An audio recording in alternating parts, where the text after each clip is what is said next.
გამარჯობა მეგობრებო, მე ბაფი ვარ და დღეს გესაუბრებით ფილმზე Glass, რომლის სცენარის ავტორი და რეჟისორიც M. Night Shyamalan-ია. ფილმში მთავარ როლებს James McAvoy, Samuel L. Jackson და Bruce Willis-ი ასრულებენ. და მოქმედება Unbreakable-ის და Split-ის კინოსამყაროში ხდება. თუ გაინტერესებთ ჩემი აზრები ამ კინოსამყაროსთან დაკავშირებით და ამ ორ ფილმზე, შეგიძლიათ გადახვიდეთ ლინკზე აღწერაში, გირჩევთ აუცილებლად ამ ორი ფილმის ნახვას. რაც შეეხება Glass, ფილმს ბევრი ძლიერი და სუსტი მხარე აქვს. Glass-ის ერთ-ერთი უძლიერესი ასპექტი მსახიობების თამაშია. განსაკუთრებით James McAvoy, რომელიც სხეულით, სახის გამომეტყველებითა და მზერით გვახვედრებს, რომელ პერსონაჟს თამაშობს, ხმის ამოღებამდეც კი. Split-ისა და Glass-ის ყველაზე დიდი დამსახურება ჩემი აზრით ამ მსახიობის სრული პოტენციალის წარმოჩენაა და მხოლოდ ამისთვისაც კი ღირს ამ ფილმების ნახვა და რეჟისორისთვის მადლობის თქმა. ასევე ძალიან კარგია Samuel L. Jackson-ი, თუმცა Bruce Willis-ი დიდად ვერაფერს დასამახსოვრებელს ვერ აკეთებს. მიუხედავად იმისა, რომ მეტნაკლებად მაინც ცდილობს თამაშს, რასაც ამ ბოლო დროს არც კი აკეთებს და მაინც, როდესაც ფილმის განმავლობაში Unbreakable-ის რამდენიმე მოკლე კადრია გამოყენებული, ძალიან დიდი განსხვავებაა Willis-ის მაშინდელ და ახლანდელ შესრულებებს შორის. მიუხედავად ამისა, არც ერთი მსახიობი გამაღიზიანებელი არაა თავიანთ როლებში, რაც M. Night Shyamalan-ის სხვა ფილმებთან შედარებით უკვე ძალიან დიდი მიღწევაა.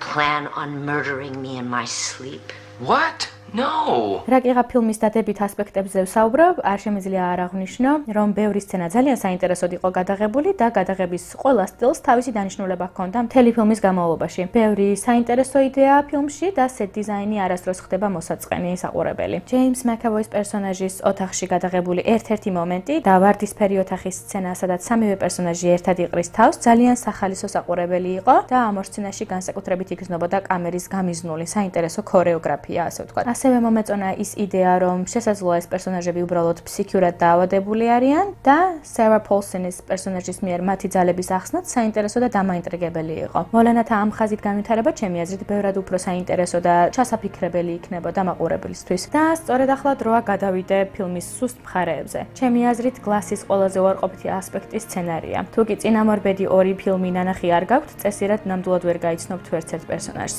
შეიძლება Mr. Glass-ის мотиваცია კარგად მაგრამ არც ერთ პერსონაჟს ფილმში განვითარება არ აქვს. Bruce Willis-ის David Dunn-ს თითქმის არაფერი აქვს გასაკეთებელი და მისი პერსონაჟის ხაზი ზედმეტად მიფუჭეჭებულია. Willis-ი ალბათ ფილმის 30%-ში თუ ჩნდება საერთოდ, რაც ძალიან დასანანია, რადგან ეს პერსონაჟი ბევრს ჩემი ჩათვლით ძალიან უყვარს და მეც მოველოდი მისგან. მისი ისტორიის ფინალი ხომ საერთოდ აუფასურებს მთელ ფილმს ჩემი აზრით. Sarah Paulson-ის პერსონაჟის ფსიქიატრის მისია თითქმის მარტო exposition სცენების თქმაა, ანუ იმ მონოლოგების თქმა, რომელთა მეშვეობითაც მაყურებელს უხსნის რა ხდება და პრინციპში მაყურებელს ელაპარაკება. მარტო კამერაში შემოხედვა გააკლია და ზოგადად ფილმს თავისი მაყურებელი გონი ცოტა დებილი გონია, რადგან ძალიან ბევრია ასეთი exposition სცენა. ასეთი ტექსტების თქმა Samuel L. Jackson-საც უწევდა და ამ დროს მე და ჩემი მეგობრები ხან ვიცნოდით და ხან ვოხრავდით. მაგრამ ამ ყველაფერს რამე რო იყოს აპატიებ ფილმს. განსაკუთრებით კი M. Night Shyamalan-ის ფილმს, რადგან ამ რეჟისორს ჩვევია არაბუნებრივი ბრტყელ-ბრტყელი დიალოგების წერა. რასაც Glass მე პირადად ვერ ვპატიობ, არის ფილმის მესამე აქტი და ფინალი. ჯერ ერთი ფილმის კულმინაციურ ბრძოლაში კარგად გამოჩნდა, რომ M. Night-ს არ შეუძლია ექშენის საინტერესოდ გადაღება. ძალიან კლიშე ბრძოლა, კლიშე მეთოდებით ჰქონდა წარმოჩენილი და მეორეც ფილმში რამდენიმე twist-ია, ანუ მოვლენათა უეცარი განვითარება. აქედან ერთი ნორმალურია, თუმცა დანარჩენი ორი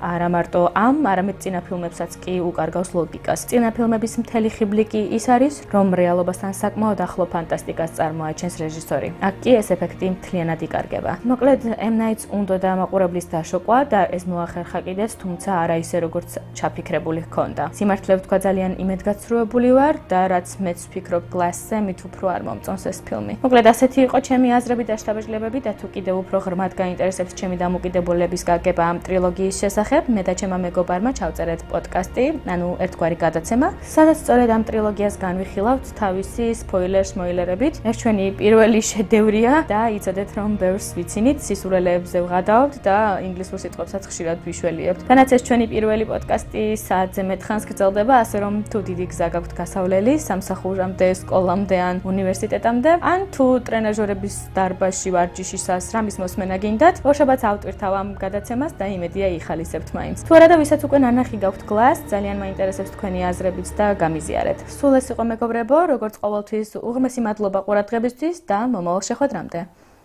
Bye! If you like Unbreakable and Split, then you gotta finish it.